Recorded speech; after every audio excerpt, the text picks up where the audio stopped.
Okay, in this video we'll cover the laws of indices. Don't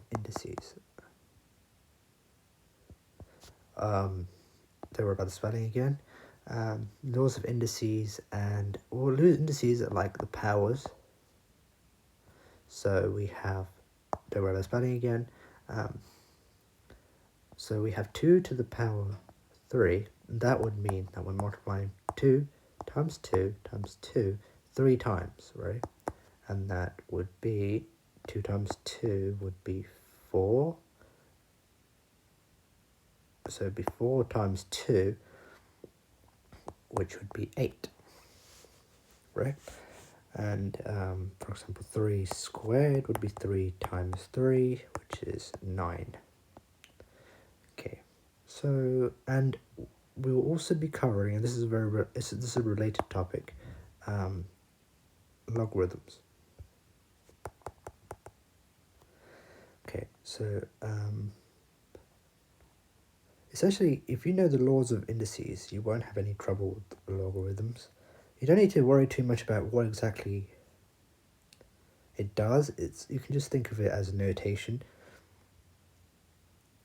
In fact, that's all you really need for A level, I think. So, laws of indices say that if you have some A and you raise it to the power m, and you multiply it by A to the power n, then you get A to the power m plus n. So, can we prove that? I mean, yeah, we can. So if we have, so what we'll do is say the left hand side is equal to A m A n. But that is the same as saying A times A times A, and these are m A's times A times A, and this is n A's, right? So if we count the number of A's, we get that there are a total of m plus n A's, right? And m plus n A's multiplied together would give you A to the power m plus n. So let's see some examples, right? And this would be a proof. So if you this would be completely acceptable in an exam. They asked you to prove one of the laws of indices, and this is a direct proof. Again, direct proof.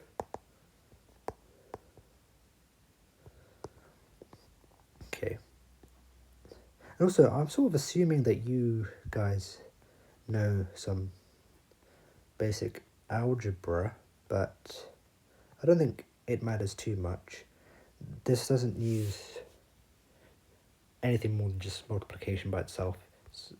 But I think I will make a video in the future where I actually go through the different algebraic techniques.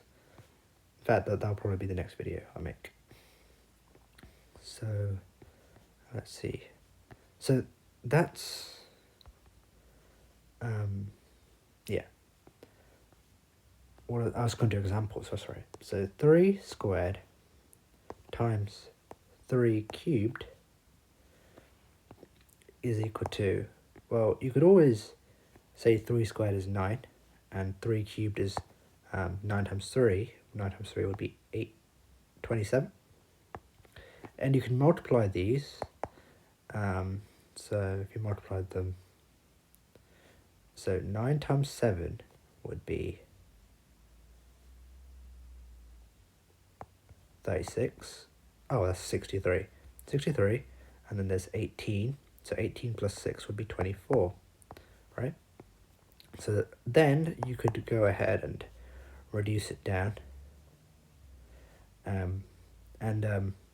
Yeah, this is not the way you should do it, because then you have to find out how many 3's go into this, and it's not that hard to do, but laws of indices make this much easier to do, right? And if you want to write this as a power of 3, all you have to do is add the two indices, and what you get is 3 to the power 5.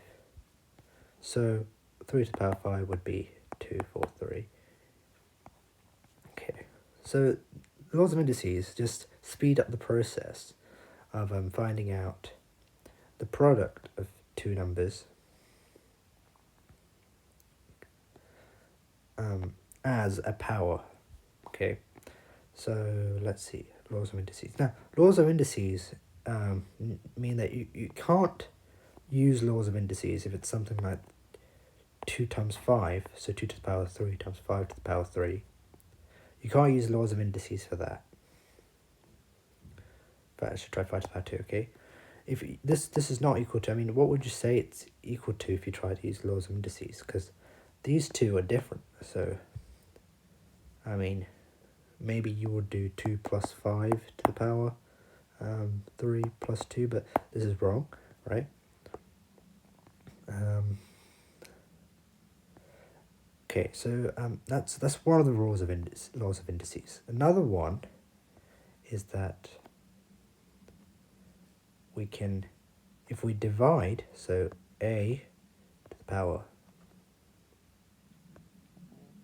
a to the power m divided by, and you should really never use a divide symbol at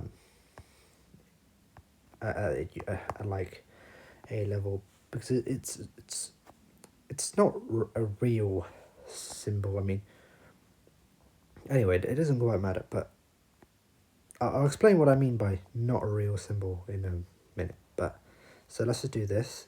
The second rule tells you that when you're dividing, you subtract the two indices. Now these two are essentially the same rule, right? You can see they're the same rule because what you can do is, rather than saying a to the m divided by a to the n, you can just write it as a to the m over a to the n, right? And this is equal to a to the m times 1 over a to the n. And this is another one of the, I think it's another one of the laws, I'm not sure, but a to the n is 1 over a to the n is equal to a to the negative n. And I'm not sure if that's one of the rules. But so far, this is one of the rules. And this is another one of the rules.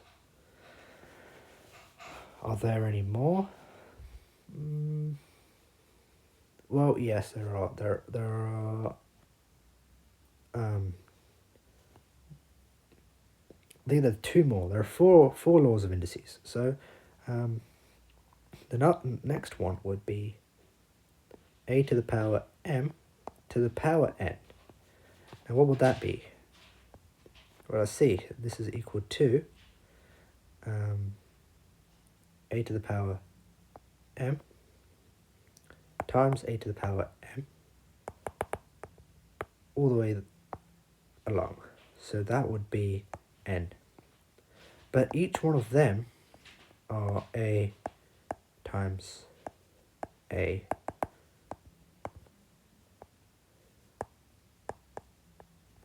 and so on, all the way up to the last one.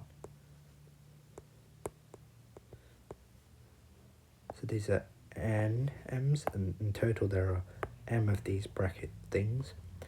So how many a's are there? N times m. So this would be a to the m times n.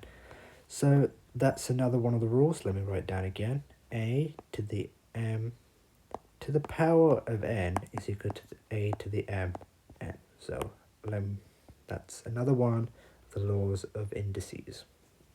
Okay. So I think just before I think I should give you an example before I move on to the next law. So the example would be 3 squared cubed. This would be equal to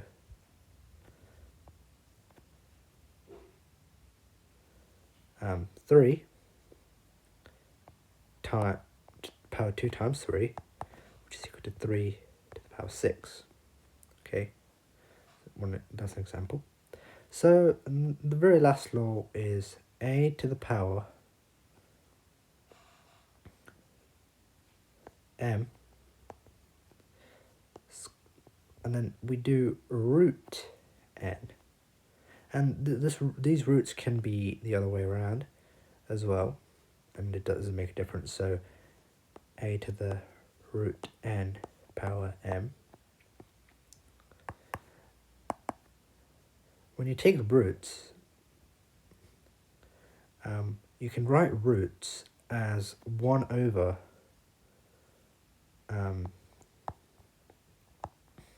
1 over the root, so 1 over n. And now we use the other law,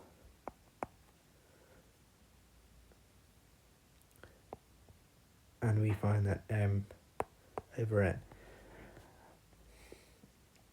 We find that that this over here is a m over n. This over here is a to the m over n, right? So similarly, you can do we can do the same thing here. A to the 1 over n to the power m is equal to a to the m over n. So, okay, you guys might not be familiar with surds. So a surd is just any number, but then we have a power. This is rooted to some degree. So an example of a surd would be 2, or 2 root 2. Root 2, or 2 root 2, or 3 root 3, or just root 3 by itself. These are all examples of surds. I'll cover surds in another video, but just for now, just these are like all the rules of indices. So I think the actual rule would be the square root of n. A would be a to the 1 over n, or something like that, right? And then you could use that. And then there's this one, and then there's this one. There should be 4. Did I miss one? No, I think that, yeah, there's an addition one. Yeah, an addition one, a subtraction one, a power one, and then a root one. And these are all the laws of indices. So that's about it from me.